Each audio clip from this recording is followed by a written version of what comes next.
This is the part of the market where there is continued momentum. I mean, fair bit of momentum, and this was true yesterday as well.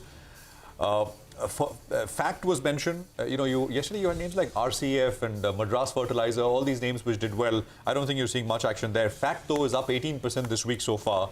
Lodha is another one which is up 2.5%. I think we mentioned that. Reddington at about 190 is up about 2%. Metro Brands is up 1.7. It's a quieter start. Let me put it that way.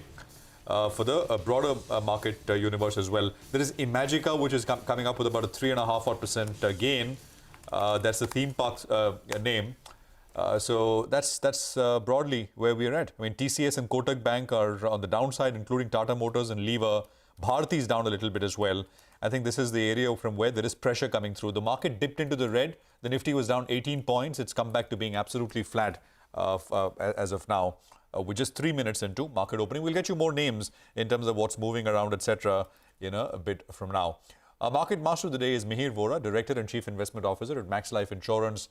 Mihir, great to have you with us here. Thank you very much for your time. So as we chug along into the end of the year, what's your sense, Samir? There is an increasing amount of chatter at the margin about this Chinese reopening and what that may mean in terms of competition for India, in terms of flows, and generally, I mean, this entire China plus one. Will that plus one exist if China continues to reopen and focus on the economy in the same way it has been over the last 1 week or so, faster than anyone expected? Your sense, Samir? Hi, good morning. Always a pleasure.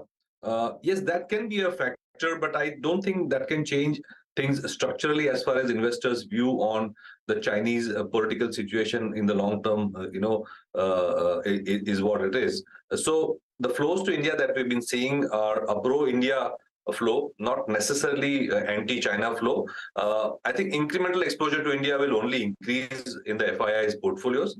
And if we have some, rebalancing of the index in terms of some of the markets like, say, Korea or Taiwan being classified as developed markets, but they should be, ideally speaking, then you can continue to see the weightage of India going up. So I don't think it will make much of a difference, even in the short term, definitely not in the long term, as far as China versus India flows are concerned.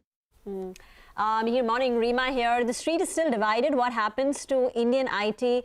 Next year? Some are saying that this is a good opportunity. It's a good time now to hunt for opportunities in the Indian IT space. They've fallen a fair amount. There are signs of some nascent recovery in the global markets, but there are others who are not convinced and believe there could be another leg of correction led by Nasdaq in the global markets. Where do you stand? And if you could tell us the reason for that. Hi, good morning, Rima. See, my view as a local investor, my view is that as a local investor, I need to consider the portfolio. And when I look at the portfolio of stocks and sectors that I want to own, it probably is more now tilted towards the domestic side. On one hand, we've seen the best of IT spending by the US and European companies in the post-COVID phase of 2020-21, where there was a necessity to go online, shopping, logistics, work from home. That was a bunched up kind of spending, the likes of which we are unlikely to see at least for the next 3 to 5 years. So this bunching up of spending will also lead to a kind of what you can say hangover of lesser spending going forward. So to that extent, I'm not that bullish on IT services. Maybe it will go back to that original level of 10-12% growth. Definitely not the 15-25% growth that we saw in the last couple of years. On the other hand, you have the domestic economy coming out of a slowdown because of the COVID phase. We haven't used our bullets of fiscal, etc., and we have enough space in the domestic demand to sustain. So as long as the rural economy sustains, which I hope it will, I think I'm still more focused towards domestic sectors, and that's why IT per se is less attractive to me at this point in time compared to the domestic sectors. Hi, Mihir. Good to speak to you again. Always good to hear your thoughts. Well, if you're talking about domestic themes, how do you read the past month's auto sales numbers? Some of those stocks, they seem to have priced in part of the good news. But I think you were constructive on that space. From here on, what are you looking at? See, as far as passenger vehicles are concerned, I continue to be constructive. And even for commercial vehicles, because if we believe that the recovery is on its way, then definitely these segments will continue to do well. both of these segments, commercial vehicle as well as passenger cars, are still only a tad above 2019 levels. So there's a lot of pent up, lot of under penetration still to kind of play out, so to say. So I wouldn't be too worried about a month's number. What should be the icing on the cake is if the rural demand picks up and we see traction in the lower ticket vehicles and two-wheelers, etc. If that happens, then we have another leg up for the auto sector. By the way, RCF has moved up as well. RCF is up about 3%. It's the top volume traded gainer, by the way, in the market, in the broader market. GSFC is coming up about 3.6, 3.7%. So there is traction. Madras Fertilizer is up 5%. And these were some of the fertilizer names I was talking about earlier, where things are picking up a little bit. By the way, Mahir, did you participate in this entire PSU Bank rally? Apart from SBI, which for all practical purposes, I mean, it's obviously it's a PSU, but it's more sort of looked in the light of being run like a private sector lender now, at least for the last few years. But have you participated ex-SBI in this PSU rally?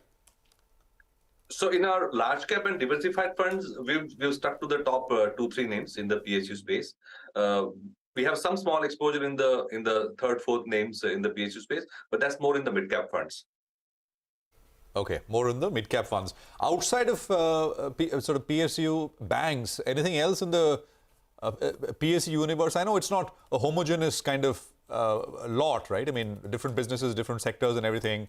But if it were to be one, that space, the PSU space, has done very well this year.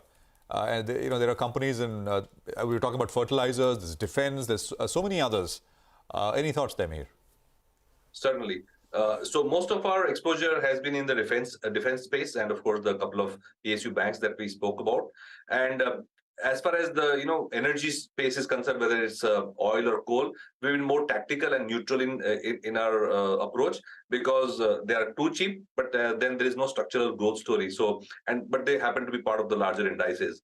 So I would say on the energy PSU stocks, we are more or less neutral to underweight. On the defense PSUs, we are quite overweight. And in the banks, of course, we are playing tactically. We're sticking to the first couple of names. Any interesting ideas that you're exploring right now, but you haven't yet invested, but they are on your watch list? One segment that is underweight across the board is FMCG. Of course, for valid reasons, we've not seen the rural economy do well in the last few quarters, and of course, the FMCG stocks also got hit by the higher input prices for food as well as plastics, etc., packaging materials, etc. But now we are seeing some moderation in the commodity prices and some initial very tentative signs of a rural economy coming back. So if that comes back, then you might see some interesting ideas in the FMCG space, which has been quite underweight and neglected for quite some time. All right. Mir, you also mentioned now we need to categorize stocks that you want to own and you don't want to own. What about these new age themes? You want to own them or not? Certainly, now that the stocks are trading at much relatively reasonable valuations, down 60-80% in some cases, there is a brand franchise, there is customer base which can be exploited, and there are some interesting opportunities that we are looking at in this space. All right, you want to give us a little bit of a hint? There are only 4, 5. Is it the one that is a fourth of its IPO price, or is it or is it the only profitable one out there? So we still like profits. We still like profits. Let me say that.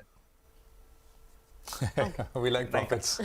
That's a nice way to put it, Mir. But even in okay, I got that. There is a lot more supply which is expected to come in. That is the general feedback that we get, right? What has been done is large, but what is perhaps coming is also going to be equally large in some of these names. Do you think it'll get that will lead to a breakdown in prices further from here, or you think the worst is behind for these names and it'll get absorbed maybe a little bit here and there, but the bottoming out process is on?